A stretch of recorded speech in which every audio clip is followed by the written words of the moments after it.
মৃত্যু কি আসলেই জীবনের সবচেয়ে চরম সত্য, নাকি এমন কিছু আছে যা মৃত্যুর চেয়েও হাজার গুণ বেশি ভয়ঙ্কর? আমরা সবাই মরতে ভয় পাই, কিন্তু একটু বুকে হাত দিয়ে ভাবুন তো, বেঁচে থেকেও প্রতিদিন ভেতর থেকে মরে যাওয়া, নিজের স্বপ্নগুলোকে নিজের হাতে খুন করা আর এক বুক আফসোস নিয়ে প্রতিটা সেকেন্ড পার করা, এটা কি মৃত্যুর চেয়ে কোনো অংশে কম? আজকের অনুপ্রেরণামূলক গল্প বা এই অদ্ভুত বাস্তবতাটা শোনার পর হয়তো আপনার নিজের জীবনকে দেখার দৃষ্টিভঙ্গিটাই চিরতরে বদলে যাবে।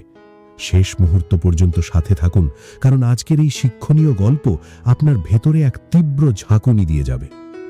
স্বাগত জানাচ্ছি এএস মোটিভেশন 08 চ্যানেলে। শহরের এক কোণে ঠিক এই রকম একটা গোধূলি লগ্নে ছাদের রেলিং ধরে দাঁড়িয়েছিল একটা ছেলে। নাম তার অনেক, বয়স 24-25-এর কোঠায়। নিচে তাকিয়ে সে দেখছিল শহরের ব্যস্ততা, মানুষ ছুটছে, গাড়ি চলছে, জীবন তার নিজের গতিতে বয়ে যাচ্ছে। কিন্তু অনেকের বুকের ভেতরটা ছিল একদম ফাঁকা, এক অদ্ভুত শূন্যতায় ভরা। তার মনে হচ্ছিল এই পুরো পৃথিবীর ভিড়ে সে বড্ড একলা, তার এই ব্যর্থ জীবন নিয়ে সে বড্ড অসহায়। অনেকের জীবনটা আর 10টা সাধারণ ছেলের মতোই হতে পারত। তার অনেক স্বপ্ন ছিল, জীবনে দারুণ এক সফলতার গল্প তৈরি করার ইচ্ছে ছিল, কিন্তু বাধা সাধল একটা জিনিস, তার নিজের মনের ভয় আর অলসতা। যখনই সে নতুন কিছু শুরু করতে চেয়েছে, তার ভেতরের ভয়টা ফিসফিস করে বলেছে, যদি তুই না পারিস, যদি লোকে হাসাহাসি করে। আর এই ভয়ের কাছে হার মেনে অনেক প্রতিবার পিছিয়ে গেছে। জীবনের লক্ষ্য ভুলে আজ করব কাল করব করে সময়গুলোকে অবহেলায় ভাসিয়ে দিয়েছে। দিন গেছে, মাস গেছে, বছরও পার হয়ে গেছে। অনেকের বন্ধুরা যে যার জায়গায় সফল হয়ে গেছে, আর অনেক আজও দাঁড়িয়ে আছে সেই একই জায়গায়। আজ এই ছাদের ওপর দাঁড়িয়ে তার মনে হচ্ছিল তার চারপাশে কোনো বাতাস নেই, তার দম আটকে আসছে। সে ভাবছিল এই যন্ত্রণাদায়ক বেঁচে থাকার চেয়ে মরে যাওয়াও হয়তো অনেক ভালো। অন্তত প্রতিদিন এই তীব্র অনুশোচনায় পুড়তে তো হতো না। তার জীবনে যেন কোনো সফলতা অর্জনের উপায় অবশিষ্ট ছিল না। ঠিক তখনই অনেকের ফোনে একটা মেসেজ এলো, তার এক পুরনো বন্ধুর মেসেজ। বন্ধুটি লিখেছে, দোস্ত, আজ আমি আমার স্বপ্নের প্রজেক্টটা সাকসেসফুলি লঞ্চ করলাম। তুই তো জানিস এই কাজটা শুরু করার আগে আমি কতটা ভয়ে ছিলাম, কিন্তু তুই সেদিন আমাকে বলেছিলি ভয় পেলেও শুরুটা করে দিতে হয়।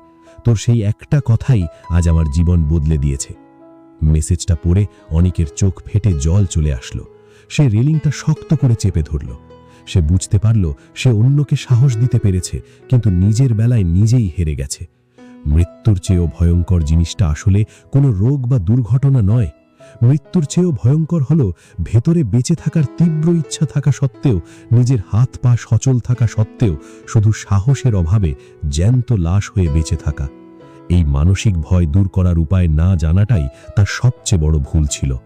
প্রতি রাতে ঘুমানোর আগে নিজেকে অপরাধী ভাবা, আর সকালে উঠে আবার সেই একই অর্থহীন জীবনের পুনরাবৃত্তি করা, এটাই যেন হয়ে উঠেছিল তার জীবনের চরম হতাশা মুক্তির উপায়।